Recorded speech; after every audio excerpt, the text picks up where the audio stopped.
Chers amis, chers camarades, je me présente tout d'abord. Je suis Sophia Lara, je suis présidente de la section de l'Association marocaine des droits humains à Paris, Île-de-France. Nous nous excusons pour ce retard pour le débat. Comme vous le savez tous, à la dernière minute, il y a eu un changement de salle. On a été privé de la salle de la Maison de Norvège, qui nous a été refusée la veille du débat, suite l'argument qui nous a été avancé pour motiver ce refus était de nous dire que la réunion était trop politique. Cet avis nous a été donné après concertation avec le directeur de la Maison du Maroc, qui est, selon la Cité internationale universitaire de Paris, le représentant légitime, un homme intègre, et son avis compte pour eux. Ils ont même insinué que la camarade Khadija Aliadi était indésirable pour la Cité internationale universitaire de Paris. Donc, il faut savoir aussi que l'accès à la Maison du Maroc nous a été refusé à maintes reprises auparavant pour des raisons bizarres, parfois pour des travaux fictifs de salle, parce qu'il y avait quelqu'un qui habitait sur place et il n'y avait pas de travaux. D'autres fois, on nous demande de passer par l'ambassade du Maroc à Paris, et par voie, on juge maintenant que nos événements sont trop politiques. Évidemment, le dernier argument n'a pas empêché la Maison du Maroc d'accueillir l'ambassadeur du Maroc ou encore des ministres et des présidents tous les ans. Nous allons à la MDH, section Paris, nous allons publier dans les jours à venir un communiqué détaillant de tout cela. Au nom de la MDH Paris-Île-de-France, je vous souhaite à toutes et à tous la bienvenue et je vous remercie d'avoir répondu présent malgré tout ce désagrément. Merci à toutes les personnes qui sont venues à titre soit personnel ou organisationnel. Merci à la Fédération internationale des droits humains d'être présente, qui est présente avec nous, avec sa responsable, Madame Khadija Sherif, qui est chargée de mission auprès du Bureau international de la FIDH et ancienne secrétaire générale. Et Madame Marie Camberlin, qui est responsable du Bureau Afrique et Moyen-Orient au sein de la FIDH. Merci à l'Association des travailleurs maghrébins en France, en nom de Driss Rachid, qui est président de cette association et que j'ai vu présent quelque part. Merci à l'association France de la FASPA, qui est l'association de solidarité avec les peuples d'Afrique, à Michel Descaster d'être présente avec nous. Et si j'ai oublié quelques personnes, je vous prie de m'excuser.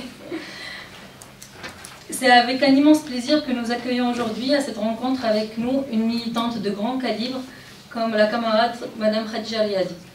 Merci à notre camarade Khadija d'avoir fait le déplacement et surtout d'avoir assuré un rythme marathonnier, faire Bruxelles, Lille, Montpellier, Paris aujourd'hui, Lyon demain, après Maroc et après Madrid. En quelques jours, n'est pas évident physiquement comme intellectuellement. Pour présenter notre invité de manière rapide, donc Madame Khadija Aliadi, ancienne présidente de l'Association marocaine des droits humains, qui est la plus importante organisation au Maroc des droits de l'homme. Madame Khadija a eu le prix des Nations Unies en 2013 comme reconnaissance internationale à son parcours individuel et personnel pour les droits de l'homme. Madame Khadija est coordinatrice du collectif marocain des instances des droits humains, 22 organisations. Pour finir, Madame Khadija est militante infatigable et persévérante depuis les années 80. Chers amis, chers camarades, la situation économique, politique et sociale ne cesse de connaître un retour en arrière animé par une volonté de l'État marocain de revenir à la période d'avant le 20 février 2011. En effet, le mouvement du 20 février soutenu par l'ANDH dès le début et jusqu'à présent a marqué une rupture dans la tradition militante marocaine en regroupant un large spectre des composants de la société marocaine contre le despotisme et les atteintes aux droits et pour la dignité, l'égalité et la justice sociale. Cependant, en ce moment de reflux du mouvement, le régime tente de reculer sur les acquis arrachés de haute lutte par l'intimidation, la répression et la fabrication de procès contre les militants et les militantes. À ce jour, des prisonniers et prisonnières politiques croupissent dans les prisons de l'État marocain. Chers amis, chers camarades, les félicitations du roi sont formelles et mes pensées vont aux militants emprisonnés. Ce sont les paroles de la militante quand on lui a demandé si elle attendait des félicitations du roi suite à la réception du prestigieux prix 2013 des Nations Unies pour la cause des droits de l'homme. Elle a ajouté sans mâcher ses mots qu'elle dédie cette récompense à tous les détenus politiques du pays ainsi qu'à toutes les personnes emprisonnées pour leurs opinions. Et à leur tête, les militants du mouvement du 1 février qui sont sortis manifester et exiger des réformes avant d'être arrêtés et condamnés. Chers amis, chers camarades, à travers cette rencontre avec la militante Khadija, nous allons essayer de comprendre le contexte du Maroc actuellement à partir de la situation des prisonnières et des prisonniers politiques. Quelles sont les personnes ciblées par l'appareil et la politique répressive de l'État, les diplômés chômeurs, les étudiants, les syndicalistes, les défenseurs des droits de l'homme, etc. Quelle solidarité internationale de développer pour contribuer à la libération de ces militants et militantes? Nous allons tenter de poser la question des acquis, comment les préserver et surtout comment les développer. Khadija nous fera une petite présentation d'une demi-heure sur ces questions. Ensuite, nous ouvrons le débat à la salle. Une liste dans un premier temps et une deuxième liste si nécessaire. Sans plus tarder, je passe la parole à notre invité. Je vous remercie. Merci Sophia, merci à tous et toutes. Je vous remercie d'être là pour discuter en fait principalement la situation des prisonniers politiques au Maroc, mais aussi un peu la situation des droits humains et le rôle des ONG droits humains dans la lutte pour la démocratie, pour la libération de ces prisonniers. Je commencerai un peu par parler d'abord sur les acquis que les Marocains et Marocaines ont pu arracher suite à leur lutte, à leur combat depuis déjà plusieurs décennies. Je rappelle que les années 90 étaient pratiquement une année d'arrachement de ces acquis. Je parlerai de justement la libération des prisonniers politiques dans le temps, l'engagement du Maroc dans un certain nombre dans la ratification d'un certain nombre de conventions internationales de droits de l'homme, les plus importantes aussi dans le temps. Également, pour la première fois, la Constitution a instauré le mot droits humains d'une façon ou d'une autre, c'est-à-dire un engagement de plus pour l'État marocain de respecter les droits humains. Donc c'est une phase assez importante. On espérait que justement que ce soit un engagement définitif et un engagement réel et effectif de l'État marocain dans le respect des droits humains. En fait, on ne s'entendait pas vraiment à cet engagement définitif puisque tous ces acquis n'étaient quand même pas institutionnalisés par une constitution démocratique. On savait que le Maroc n'entrait pas vraiment dans une phase de démocratie et que c'était surtout cette pression interne, mais aussi une pression externe, puisque les années 90, c'était le moment de la discussion au niveau international sur les droits humains, etc. À ce moment-là, donc, il y a eu une régression, la torture a diminué dans les zones, plutôt dans les commissariats. On peut dire aussi que un certain nombre une marge de liberté a été acquise. On a vu aussi une presse indépendante qui commence à être mise en place, etc. Donc il y a eu une marge de liberté qui a été aussi bien utilisée par le mouvement des droits humains, puisque c'est pendant les années, la fin des années 90, début des années 2000, que par exemple la MDH avait mis en place la liste des présumés tortionnaires et qu'elle avait appelé le gouvernement, surtout le ministère de la Justice et aussi le Parlement à ouvrir des enquêtes sur ces présumés tortionnaires. C'était aussi la période où les anciennes victimes des violations graves des droits humains se sont organisées dans une ONG qui s'appelle le Forum marocain pour la vérité et la justice. Donc il y a eu beaucoup d'acquis, aussi beaucoup d'organisations de la société civile, beaucoup de demandes, une marge de liberté qui a été bien utilisée. Malheureusement, c'était une phase qui a eu rapidement, il y a eu un retour sur ces acquis. Au début, c'était dans le cadre de la lutte contre le terrorisme, puisqu'en 2003, il y a eu les coups terroristes de Casablanca qui ont été aussi utilisés comme prétexte pour revenir à des pratiques de répression, des pratiques de violation grave des droits humains. Nous avons eu des milliers d'arrestations et d'arrestations arbitraires, on a eu des centaines de procès politiques et le chef d'État lui-même d'ailleurs avait reconnu que lors de cette campagne, il y a eu des dépassements, que les procès n'étaient pas tout à fait dans les règles et dans le cadre de la loi, etc. Pourtant, aucun procès n'a été revu, aucun détenu n'a eu le droit donc, de revoir son procès, malgré que plusieurs ONG, compris l'MDH, ont toujours appelé à revoir ces procès parce qu'on les vu l'observation qu'on avait faite que c'était des procès politiques, des procès inéquitables.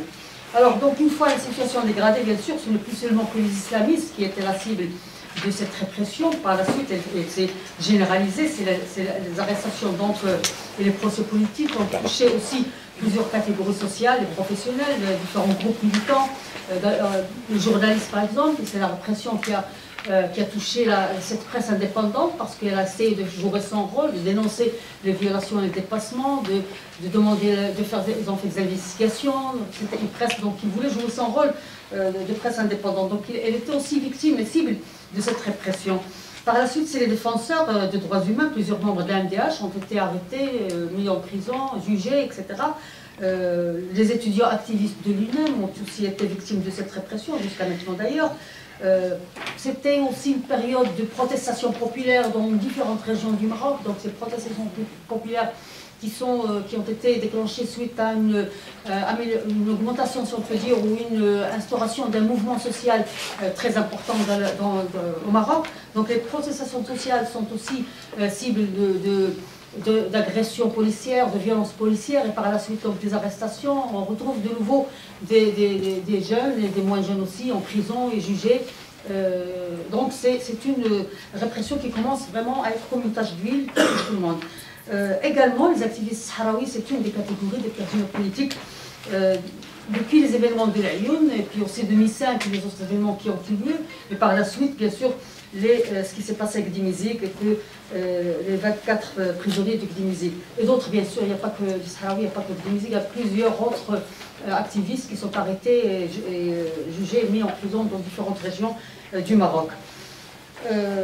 Évidemment, les déclarations officielles refusent de reconnaître qu'il est des prisonniers politiques. On n'a jamais vu un État reconnaître qu'il met en prison des gens innocents, qu'il met en prison des gens pour leur position politique ou pour leurs opinions. Donc, le CNDH, dernièrement, avait déclaré, les responsables du CNDH avaient déclaré qu'il n'y a pas de prisonniers politiques au Maroc, et que toutes les personnes dont parle la MDH ou dont parlent les ONG, c'est des criminels, c'est des malfaiteurs.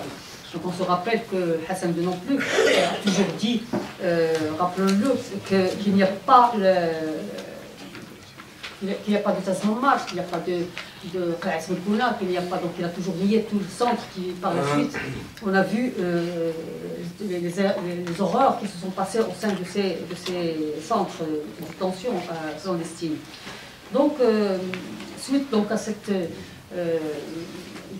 une autre phase, ou une autre vague, si on peut dire, d'arrestation, c'est ce qui s'est passé après le déclenchement du mouvement du 20 février, puisqu'en 2011, on le sait, il y a eu, vu les révolutions de la région, les Marocains et Marocains sont sortis aussi dans la rue pour demander le changement, demander de revendiquer la dignité, la liberté, l'égalité, la justice sociale. Donc c'est un mouvement qui au début avait déjà les premières manifestations du 20 février 2011.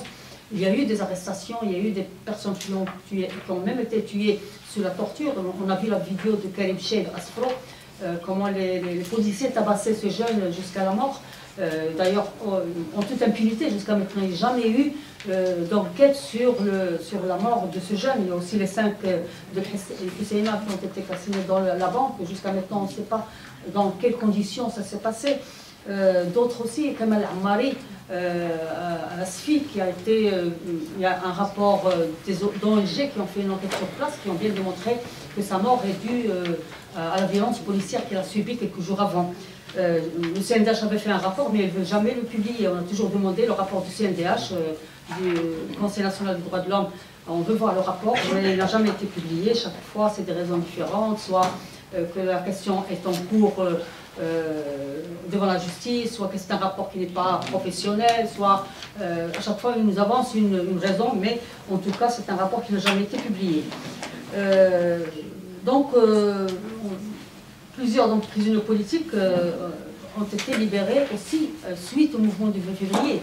Donc il y a eu des arrestations, mais il y a aussi, les arrestations sont venues après, mais vu la force du mouvement du février, on a vu la libération de quelques prisonniers politiques. Je donnerai par exemple le cas des 5 politiques du groupe Bel'Erj, ce qu'on appelle, au Maroc on les appelle les politiques parce que dans le groupe Bel'Erj il y a, je crois, 32 ou 35 personnes, mais il y avait 6 qui étaient soutenus par le mouvement de droits humains, parce qu'on les connaissait bien, on savait que c'était des gens qui se sont arrêtés à cause de leur engagement politique. Mais par la suite, on s'est aperçu, vu l'investigation qu'on a faite, que tout le groupe, c'est un ensemble c'est des citoyens qui sont arrêtés, jugés, vu pas de leur appartenance, mais en tout cas c'est un procès monté en toutes pièces. Donc actuellement, nous appelons à la libération des autres, puisqu'en tout cas les 5 politiques qui sont libérés, même le procès, même l'État les considère comme étant les chefs et les meneurs et les responsables du groupe. Donc on a libéré les 5 suite à la pression du mouvement du 20 février et droits humains, et on refuse de libérer les autres qui sont supposés être juste des personnes qui travaillent avec les 5 dirigeants. Donc ça c'est un des groupes de prisonniers politiques qui sont toujours en prison. Voilà donc ce qui caractérise un peu la détention politique actuelle et pourquoi les responsables disent que ce sont des criminels ou des malfaiteurs et ce ne sont pas des prisonniers politiques. C'est vrai que l'État aussi a changé la méthode de détention, la méthode de mettre les gens en prison. Avant, dans les années 70, les années 80, c'était des accusations très claires. C'est l'appartenance à une organisation clandestine, c'est l'atteinte à la sécurité de l'État, c'est la question du Sahara, la position politique du Sahara, etc. Donc c'était des accusations qui avaient une connotation politique, et puis les plaidoiries, c'était des plaidoiries politiques. Tout le monde savait que c'est des gens qui sont arrêtés pour leur engagement, pour leur position, pour leurs activités, etc. Actuellement, c'est une nouvelle méthode. Donc, l'État, pour camoufler un peu la nature politique de ces procès, elle se cache derrière des accusations qui ont un sens de droit commun. On arrête les jeunes, on les prend pour des criminels. L'exemple d'accusations qui sont faites, c'est soit sur la violence, le Haqd par exemple, le jeune rappeur qui avait des chansons très, très virulentes envers l'État, qui sont très critiques. Le premier procès, on l'avait accusé d'avoir tabassé une personne dans la rue, etc. Donc sans preuve, sans rien, tout le monde le sait. Le trafic de drogue, il y a des activistes du mouvement du 20 février qui sont arrêtés, jugés pour trafic de drogue. Après, je vais revenir un peu sur comment les choses se passent pour en arriver là. Il y en a qui sont arrêtés et jugés de vandalisme, d'avoir mis du feu dans des voitures, dans des vitrines, etc. Aussi des accusations de terrorisme. Il y a un jeune jugé à 2 ans de prison de Ouazzane, une ville où il y avait une manifestation énorme. Toute la ville était sortie pour un problème de droit à la santé. Et juste après, il a été arrêté. 2 jeunes ont été arrêtés et ont été poursuivis de terrorisme. La même chose pour Ali Anouzla, le journaliste qui est arrêté il y a quelques mois et puis il est en liberté mais toujours poursuivi devant la justice. C'est un autre journaliste aussi. Donc nous avons plein de personnes qui sont poursuivies et inculpés de terrorisme. Il y a aussi agression des fonctionnaires de l'État pendant l'exercice de leurs fonctions, qu'on voit souvent. C'est une accusation qu'on revoit et qu'on voit à chaque fois. Par exemple, les 6 jeunes du 20 février de Casablanca ont été poursuivis de cette façon. Même voire le meurtre. Les Sahraouis de Gdinizik sont jugés de meurtre, d'avoir tué des agents des autorités publiques. Donc voilà, c'est ce genre d'accusation qu'on trouve dans le PV. On ne trouve pas activistes du 20 février ou défenseurs des droits humains ou quelque chose comme ça. Donc c'est une façon d'essayer de camoufler l'aspect politique. Et ça, au début, effectivement, ça nous a rendu un peu la tâche difficile, parce que pour vraiment, d'abord, nous-mêmes, pour être convaincus que ces faits ne sont pas vrais, il faut vraiment de l'investigation, il faut chercher l'information, il faut corroborer les recoupements des informations, etc. Et puis pour aussi convaincre les ONG internationales, parce que pour militer pour la libération des prisonniers politiques, c'est surtout la pression internationale qui doit être qu'on doit voir. Donc pour ça rend un peu la tâche très difficile. Mais par la suite, donc, je vais vous montrer que par la suite, il y a des ONG qui sont convaincus. Il y a beaucoup de membres, plutôt beaucoup de prisonniers politiques qui sont actuellement dans les listes Amnesty International, sur les listes de Human Rights Watch, etc. Alors je vais vous donner des exemples. Par exemple, un jeune qui s'appelle Driss Boutarada. C'est un jeune du mouvement du 20 février. Il est connu à Rabat. Il s'appelle le masqué. Et on l'appelle le masqué parce que depuis le début du 20 février, il met toujours un masque en rouge et noir, mais son visage on le connaît bien sûr, mais il est toujours présent. En décembre 2012, ils ont fait une pièce théâtrale devant le Parlement, dans la rue. Et dans cette pièce théâtrale, il avait joué le rôle du roi. Bien sûr, il n'avait pas de masque avec une photo du roi, mais il avait une canne. Et dans le temps, le roi avait une canne. Et c'était une pièce théâtrale qui parlait un peu des relations entre les institutions constitutionnelles, entre le gouvernement, la monarchie, etc. Donc, quand on l'a arrêté, on l'a interrogé sur cette pièce théâtrale et on l'a menacé, on lui a fait peur, on lui a dit que tu as fait très grave, etc., etc. Après la fin de cet interrogatoire, on lui a dit, bon, maintenant, c'est pas grave, on va t'excuser, mais la prochaine fois, il ne faut pas refaire ça. Maintenant, tu dois signer pour sortir. Il a signé. Et comme au Maroc, la loi ne permet pas la présence d'un avocat avec les personnes arrêtées pendant l'interrogatoire devant la police. Il y a une circulaire du ministre de la Justice, mais elle n'est pas appliquée. En tout cas, il n'y a pas d'avocat au commissariat. Donc la personne, elle a signé. Après, on l'a emmené en prison, on ne l'a pas libéré. Et puis devant le tribunal, il a trouvé qu'il avait signé un PV où il reconnaissait qu'il était un vendeur de drogue. C'est comme ça que ça se passe. Et les jeunes, par exemple, de Casablanca, et puis ce PV il est plein de contradictions. La défense avait demandé d'écarter le PV puisqu'il est plein de contradictions. Le tribunal, le juge ne veut pas. La défense a demandé que le policier qui a rédigé le PV qu'il soit convoqué par le tribunal pour qu'il explique ces contradictions, pour qu'il soit interrogé par le tribunal. Le juge ne veut pas, donc on refuse toutes les demandes de la défense. Et puis le jeune Boutrada a pris 1 année de prison. Et même dans l'accusation officielle, c'est qu'il avait 15 grammes de drogue dans la poche. Donc il a été jugé à 1 année de prison pour avoir 15 grammes de drogue dans la poche, pas de drogue dure. C'est du hashish. Donc c'est ça un des cas pour vous montrer comment les choses se passent. Je vais vous montrer par exemple le cas de Zakaria Moumni. Maintenant il est libéré. Zakaria Moumni, il est en France. Il a fait dernièrement... Ah, il est là. Peut-être je te laisserai témoigner plus tard, après. D'accord, donc j'en parlais pas, il va parler de lui-même tout à l'heure. Il est là. Ah d'accord. Alors donc je parlerai du cas des détenus de Bouarfa. Alors détenus de Bouarfa, c'est des activistes du mouvement du 20 février qui ont été arrêtés suite à une manifestation. Et on les a accusés d'avoir mis du feu dans une voiture et dans des magasins, etc. La défense a demandé à ce que le propriétaire de la voiture soit convoqué au tribunal pour qu'il parle parce qu'ils n'ont pas trouvé de voiture brûlée quelque part. Donc où est-ce qu'il est? Où est-ce qu'elle est cette voiture? Où est-ce qu'est le propriétaire de la voiture? On n'a jamais convoqué cette personne pour venir au tribunal. La même chose pour les policiers qui ont rédigé le rapport, le PV, ils n'ont jamais été convoqués. D'autres cas, j'en parlerai, c'est des cas où le même agent, le même nom de l'agent, à la même date, à la même heure, et 3 ou 4 PV viennent dans le dossier, sont mis dans le dossier comme étant des PV faits, des interrogatoires qui sont faits. Donc on ne peut pas imaginer qu'un même policier peut faire interroger 4 personnes en même temps et que le PV est signé à la même heure par la même personne.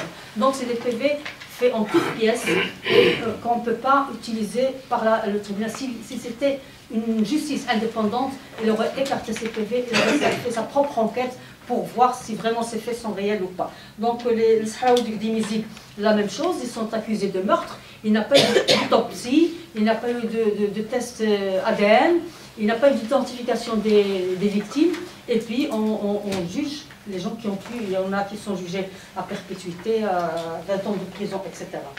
Donc, et d'ailleurs, nous à l'NDH, on revendique la vérité sur les meurtres. On sait maintenant que ces gens-là n'ont rien fait, il n'y a eu aucune preuve contre eux.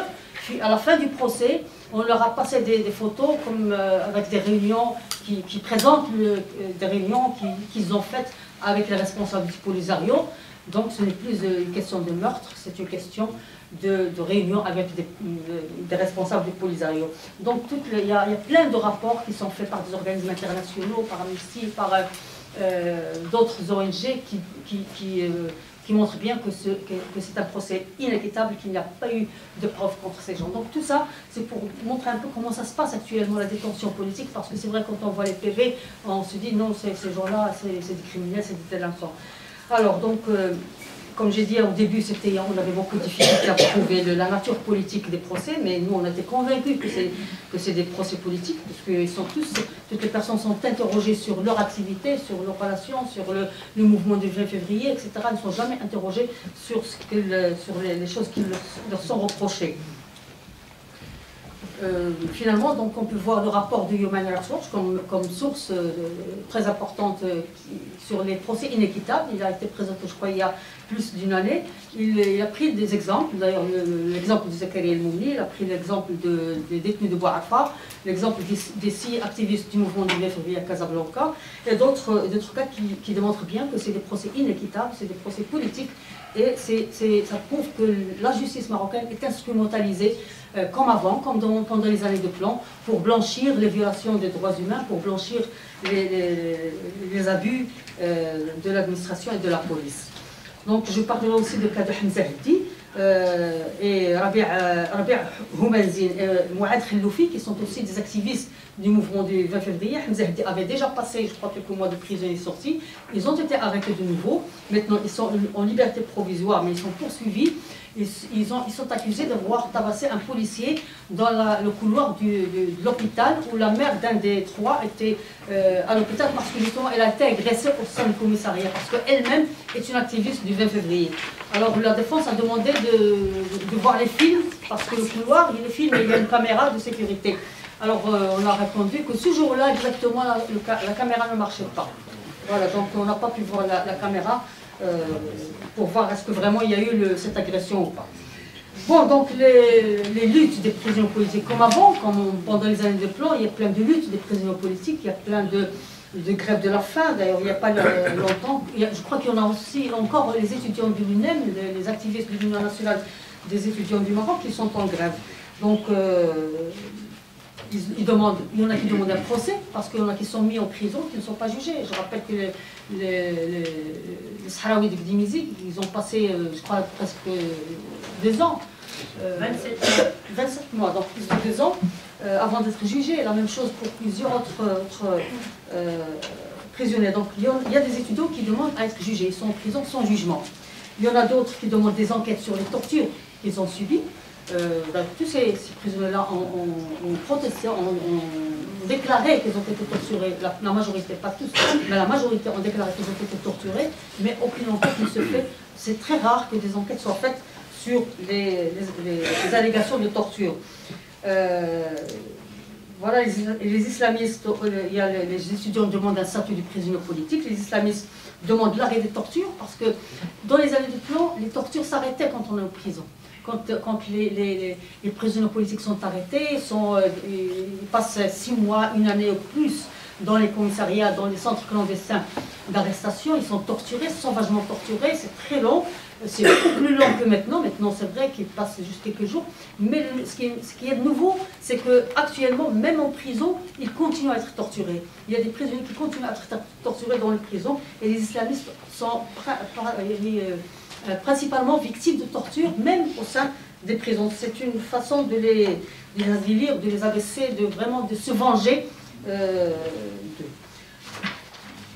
Alors, ce qui a été fait aussi, il y a les luttes des prisonniers politiques, bien sûr, il y a les luttes de leurs familles aussi, qui sont tout le temps en sit-in, en protestation, ils écrivent des lettres, ils font beaucoup de choses. Il y a aussi la campagne qui a été faite il y a je crois, 1 année, par le collectif marocain des ONG des droits de l'homme et des droits humains, et aussi le conseil d'appui du mouvement du 20 février. Des lettres ont été envoyées au gouvernement, des sit-ins ont été faits devant le ministère de la Justice, des conférences de presse, le soutien aux familles, l'assistance juridique pendant les procès aussi, la solidarité au moment des grèves de la faim, des rapports aux ONG internationales, etc. Donc ça, c'est quelques activités qui sont faites dans le cadre des campagnes.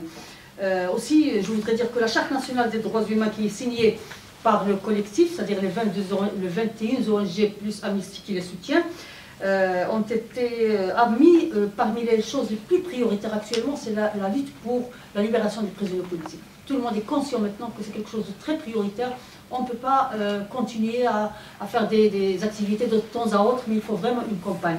Et je sais qu'en France aussi, une campagne se prépare, et c'est très important que cette campagne se fasse aussi en France.